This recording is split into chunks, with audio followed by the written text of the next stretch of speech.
우리 다 같이 말씀을 함께 기도합니다. 다 같이 내가 시작. 내가 진실로 진실로 너에게 이르노니 내 말을 듣고 또 나 보내신 이를 믿는 자는 영생을 얻었고 심판에 이르지 아니하나니 사망에서 생명으로 옮겼느니라. 진실로 진실로 너에게 이르노니 죽은 자들이 하나님의 아들의 음성을 들을 때가 오나니 곧 이때라. 듣는 자는 살아나리라. 아버지께서 자기 속에 생명이 있음같이 아들에게도 생명을 주어 그 속에 있게 하셨고 또 인자됨으로 말미암아 심판하는 권한을 주셨느니라. 이를 놀랍게 여기지 말라. 무덤 속에 있는 자가 다 그의 음성을 들을 때가 오나니 선한 일을 행한 자는 생명의 부활로 악한 일을 행한 자는 심판의 부활로 나오리라. 아멘. 할렐루야. 여러분들 지난 한 주 동안도 부활의 생명을 주신 예수님과 함께 믿음으로 승리하고 건강한 모습으로 주일 예배에 나와서 너무너무나 감사하고 영광스럽습니다. 오늘 제목을 한번 따라하겠습니다. 국가의 길을 부활의 생명으로. 아멘. 여러분 어려운 상황 속에서도 예배드리는 여러분들에게 주님의 평안과 주님의 소망이 넘쳐나기를 주 이름으로 축원합니다. 우한 코로나 바이러스로 인해서 온 나라가 병들었어요. 전 세계가 만시창이 되어버리고 말았습니다. 불안과 공포 온 세상에 덮여 있고 경제가 지금 마비되어 버렸어요. 이 하루빨리 이 바이러스가 문제가 해결돼서 하나님께 영광이 되며 여러분의 삶에도 소망이 넘치고 평안이 넘치기를 주 이름으로 축원합니다. 지금 확정 판정을 받은 사람도 얼마나 괴롭겠습니까? 내가 이러다가 죽어야 되는가? 사투를 벌이고 있는 치료하는 의료진들, 의사, 간호사 얼마나 힘쓰고 있어요.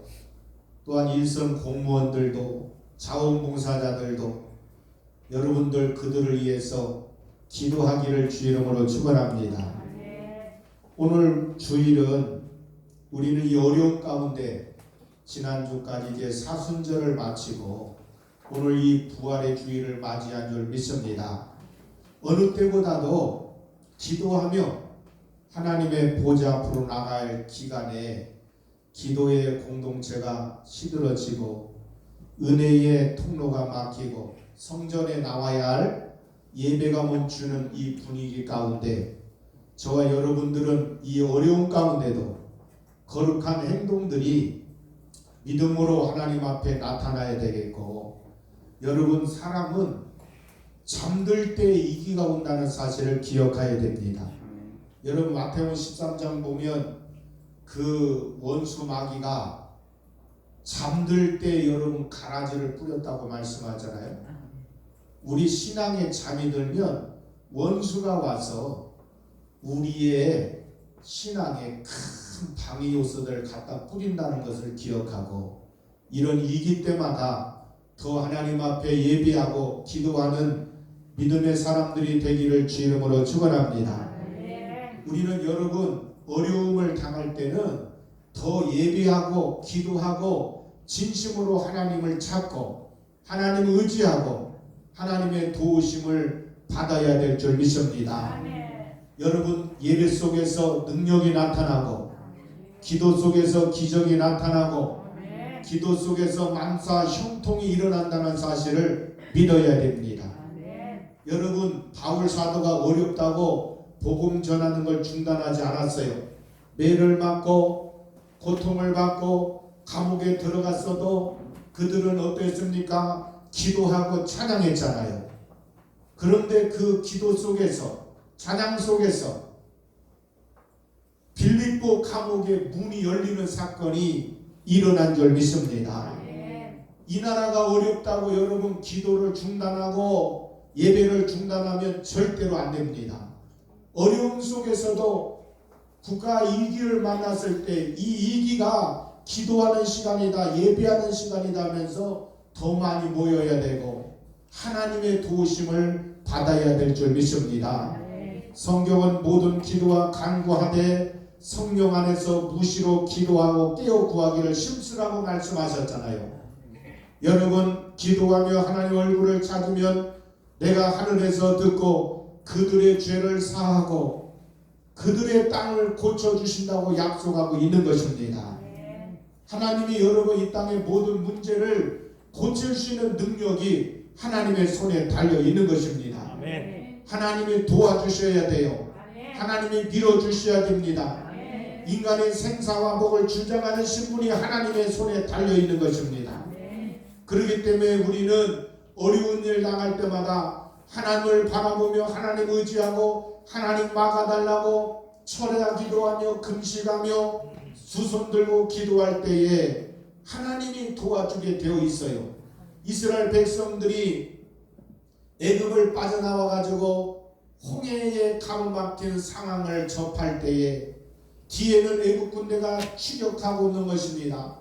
이때에 모세가 하나님 앞에 지팡이를 들고 기도하는 순간에 또한 백성들도 부르짖고 간구했어요.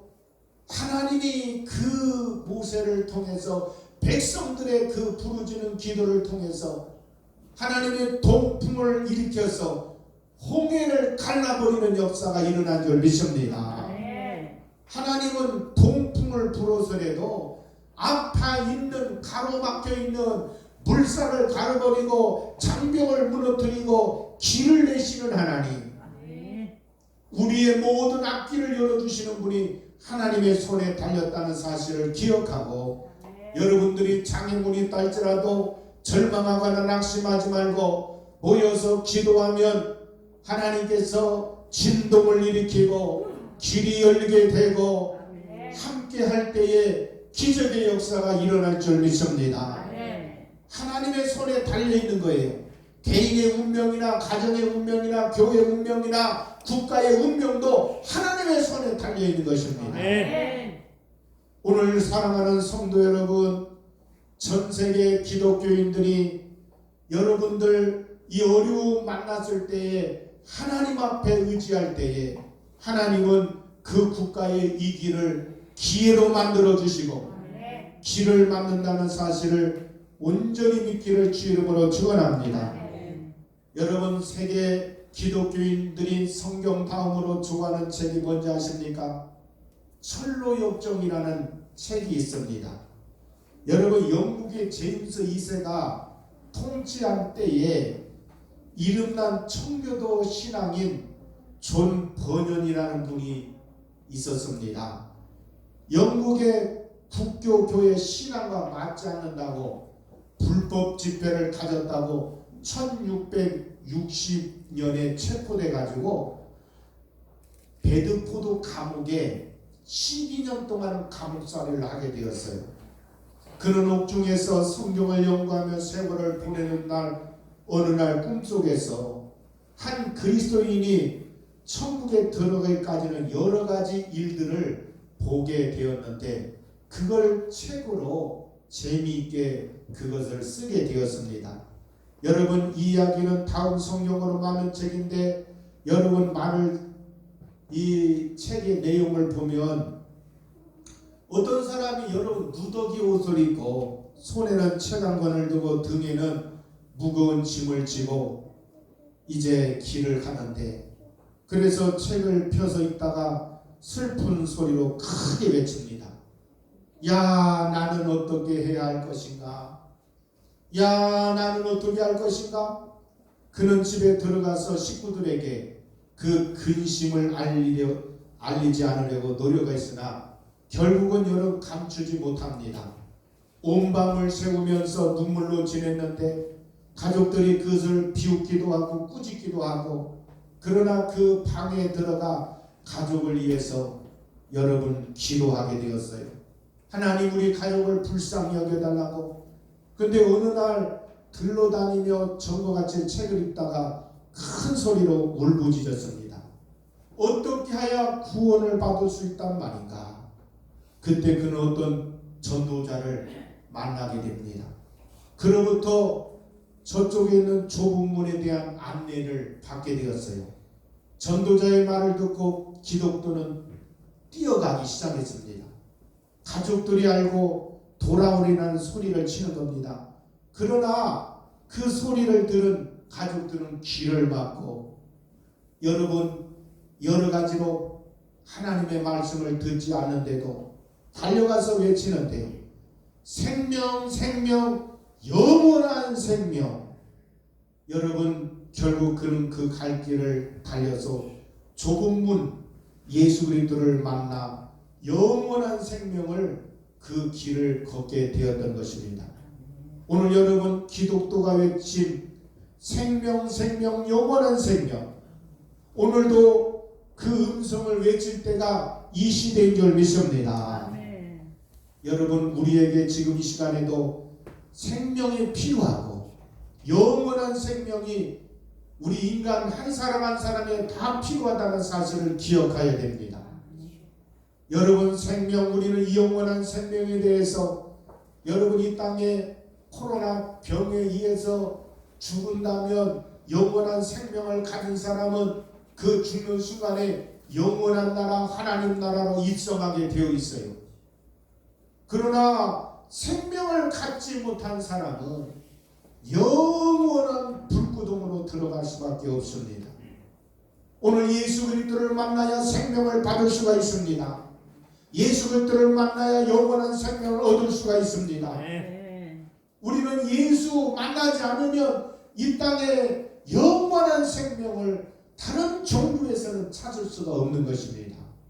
영원한 가치, 영원한 생명. 오늘 여러분들 이 영원한 생명을 가진 자만이 이 땅의 진정한 행복자요 소망이 넘치는 삶이 펼쳐지게 되어 있는 것입니다. 오늘 저와 여러분에게도 이 생명의 열기가 온전히 열려지기를 주 이름으로 축원합니다.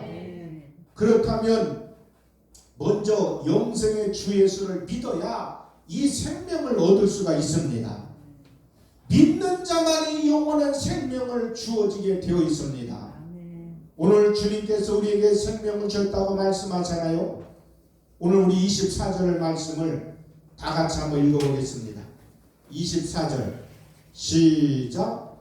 내가 진실로 진실로 너에게 이르노니 내 말을 듣고 또 나 보내신 이를 믿는 자는 영생을 얻었고 심판에 이르지 아니하나니 사망에서 생명으로 옮겼느니라. 주님의 말씀을 듣는 자, 아버지 주의 말씀을 믿는 자에게 이 생명을 받는다고 분명히 말씀하고 있습니다. 여러분 이 생명은 영원한 생명입니다. 영원한 생명을 믿는 자에게 주셨다고 성경은 말씀하고 있습니다. 오늘 저와 여러분 이 생명을 얻는 거 얼마나 간단합니까? 돈을 10억을 가져라는 것도 아니고 여러분들 무슨 공을 들이라는 것도 아니고 온전히 주 예수 그리스도를 믿는 자만이 이 영원한 생명을 얻는다고 말씀하고 있지 않습니까? 여러분 이 생명을 얻는 자는 하나님과의 관계를 영원히 맺는 자가 되는 것입니다. 요한복음 17장 3절에 보면 영생은 곧 유일하신 참 하나님과 그 보내신 자 예수 그리스도를 아는 것이라고 말씀했어요. 주님의 말씀은 이전에서 영생의 관계를 강조하고 있는 것입니다. 아는 관계, 깊이 안다는 것에 이것은 깊은 신뢰를 통해서 이루어지는 것입니다. 여러분 사람도 그 사람과 신뢰 관계를 유지하려면 알려야 되는 거예요.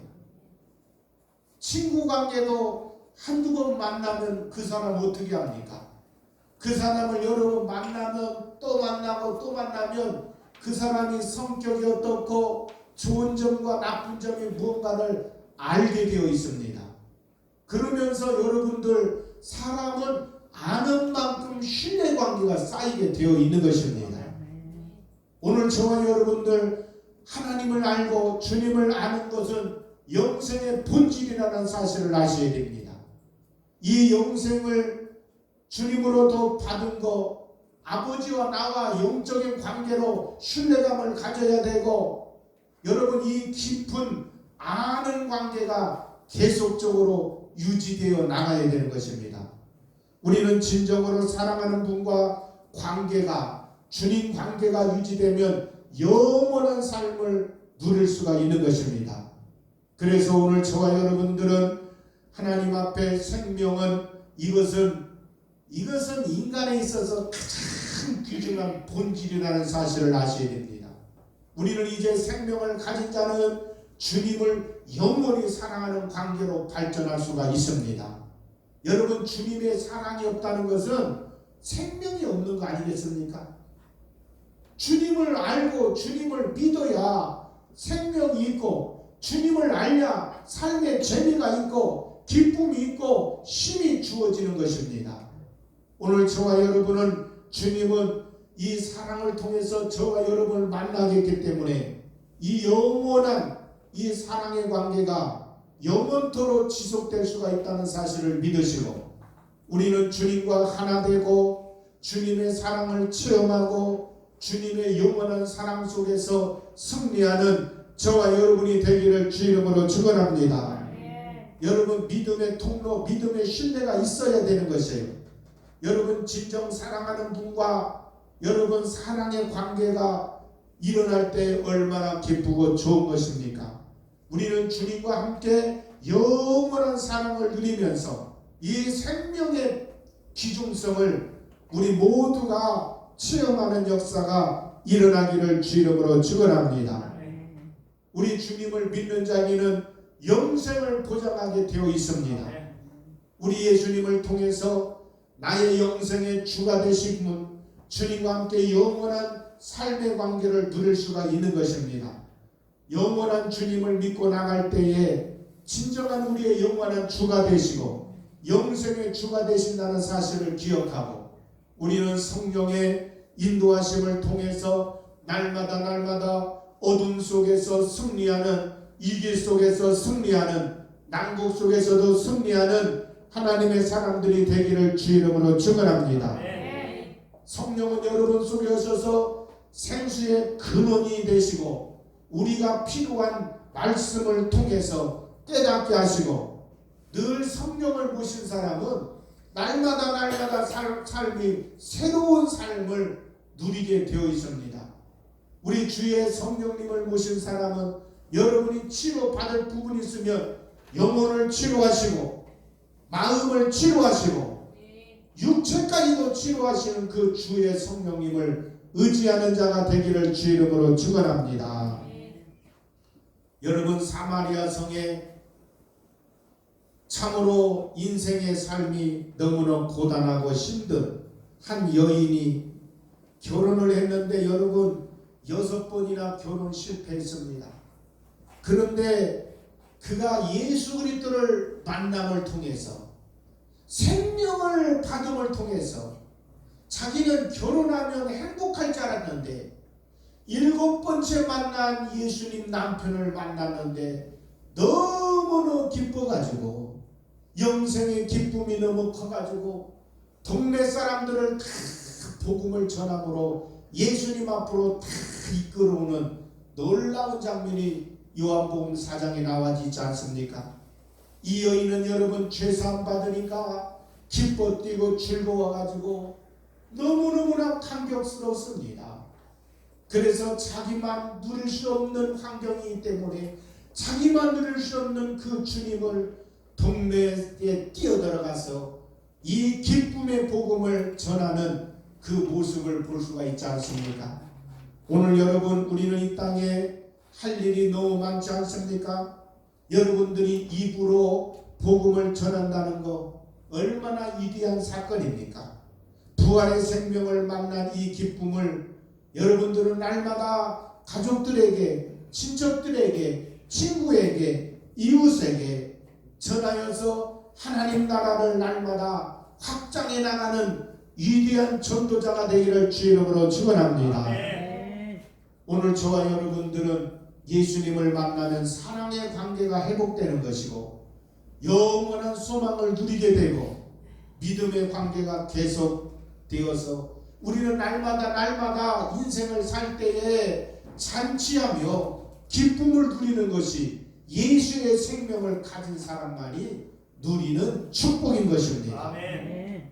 할렐루야. 아멘. 우리 주님 만나면 늘 새롭습니다. 아멘. 만나면 또 만나고 싶고, 만나면 또 여러분 주님 앞에 찬양하며 영원한 세계를 바라보며 나갈 수가 있는 것입니다. 예수님과 관계는 만나면 만날수록 새로움이 나타나니까 지루함이라는 것은 있을 수가 없는 것입니다.